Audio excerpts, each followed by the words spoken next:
Elon Langer एक hotel में बैठी हुई थी। उन्होंने वहाँ पर ऑब्ज़र्व किया कि वहाँ पर जो मेड्स काम कर रही हैं वो सारी की सारी मोटी हैं। उन्होंने रैंडमली उन मेड्स का इंटरव्यू किया, उनसे पूछा कि उनके मोटापे की वजह क्या है। तो उन मेड्स ने कहा कि हम सुबह से शाम तक यहाँ काम पर होते हैं और हमें एक्सरसाइज का टाइम नहीं मिलता, इसलिए हम मोटे हैं। और एलन उनका ये जवाब सुनकर हैरान रह गईं, क्योंकि उन्होंने नोट किया था कि वो मेड्स सुबह से शाम तक जो काम कर रही हैं वो उस एक्सरसाइज के स्टैंडर्ड से कहीं ज़्यादा है जो कि एक हेल्दी लाइफस्टाइल के लिए चाहिए होता है।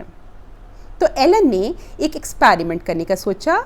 ये हाइपोथेसिस बनाया कि when you change your mindset you change your body. उन्होंने 84 मेड्स ली और उनके 2 ग्रुप्स बनाए, एक कंट्रोल ग्रुप और एक एक्सपेरिमेंट ग्रुप।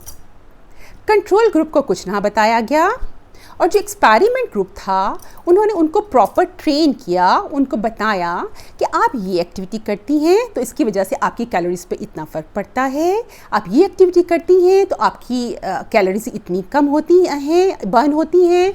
आप जो काम कर रही हैं सुबह से शाम तक, उनको ये भी बताया गया कि वो उस स्टैंडर्ड से कहीं ज़्यादा है जो कि एक हेल्दी लाइफस्टाइल के लिए चाहिए होता है।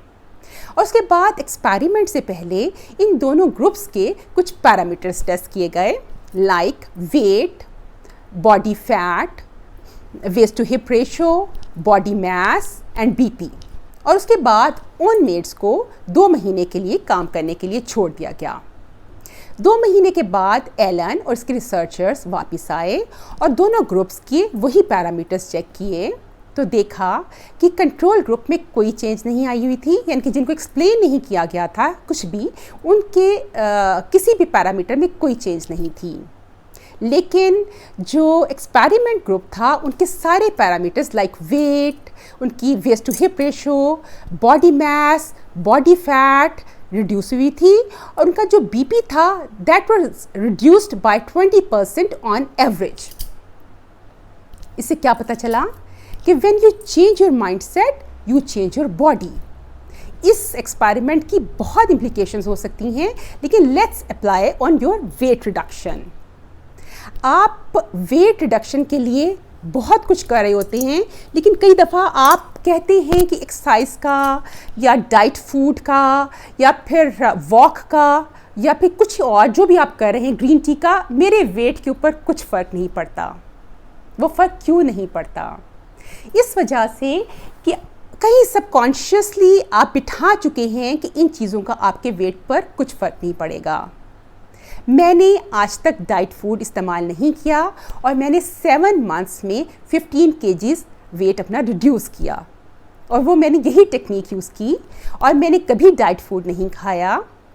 और जब मैं अपने सबकॉन्शियस में बता रही होती थी कि मुझे वेट रिड्यूस करना है और मेरा वेट रिड्यूस हो रहा है, तो मैं यही कहती थी कि मुझे मेरा ये इन चीज़ जो भी मैं कर रही हूँ, ग्रीन टी पी रही हूँ, वॉक कर रही हूँ, एक्सरसाइज कर रही हूँ, तो इसकी वजह से मेरा वेट रिड्यूस होगा। और जब मैं वेट मशीन पर खड़ी होती थी और मेरा वेट रिड्यूस नहीं हुआ होता था तो मैं कहती थी कल होगा। अगले दिन करती थी, वेट नहीं कम हुआ होता था, मैं फिर कहती थी कल होगा। यानी कि जो मेरे सामने ग्राउंड फैक्ट्स होते थे मैं उसको निगेट कर देती थी और अपने आप को यकीन दिलाती थी कि मेरा कम होगा। तो आप भी यही टूल इस्तेमाल कीजिए। अच्छा, जब आप ये शुरू करेंगे इस्तेमाल करना टूल तो फ़ौरन वेट रिडक्शन स्टार्ट नहीं होता। मेरे लिए 3 मंथ्स का पीरियड था, यानी कि 3 मंथ्स के बाद वेट मशीन की सुई थोड़ी सी हिली थी। और आपके लिए, कुछ लोगों के लिए 6 मंथ्स भी हो सकता है या 7 मंथ्स भी हो सकता है, लेकिन इम्पैक्ट आएगा ही आएगा। तो आप इसको ज़रूर ट्राई कीजिएगा। Experiment number 2। ये एक्सपेरिमेंट इतना हैरान कुन है कि जब मैंने इसको सुना तो आई वॉज लाइक, ये भी ब्रेन कर सकता है। जी हाँ, आपका ब्रेन ये भी कर सकता है। अच्छा, ये जो मैं आपको एक्सपेरिमेंट्स बता रही हूँ ये सारे के सारे नेट पर अवेलेबल हैं, आप वहाँ से चेक भी कर सकते हैं। और जो ये बताने जा रही हूँ अभी हैरान कुन वाला, इसकी तो वीडियो भी यूट्यूब पे अवेलेबल है, आप उसको भी देख सकते हैं। तो ये एक्सपेरिमेंट इस तरह से है कि रैनी प्योश जो हैं, एक फ्रेंच रिसर्चर हैं, उन्होंने 1986 में एक्सपेरिमेंट किया बेबी चिक्स पे। बेबी चिक्स की ये साइकोलॉजी होती है कि जब वो हैच होते हैं, अंडे से निकलते हैं, तो वो जिस भी मूविंग चीज़ को अपने इर्द गिर्द देखते हैं उसको अपनी माँ समझ लेते हैं और उसके साथ फिरना शुरू हो जाते हैं।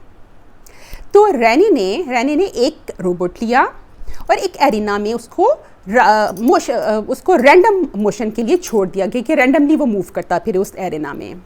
और बेबी चिक्स के हैच होने से पहले उसकी जो उस एरिना में मूवमेंट थी उसको प्लॉट किया गया और वो जो रोबोट था सारे एरिना में इक्वल टाइम लगाकर फिर रहा था। फिर वहाँ पर बेबी चिक्स हैच किए गए और वो बेबी चिक्स ने जब उसको रोबोट को देखा तो उन्होंने उसी को अपनी माँ समझ लिया और 6 दिन के लिए वो उस रोबोट के साथ ही सारे एरिना में फिरते रहे।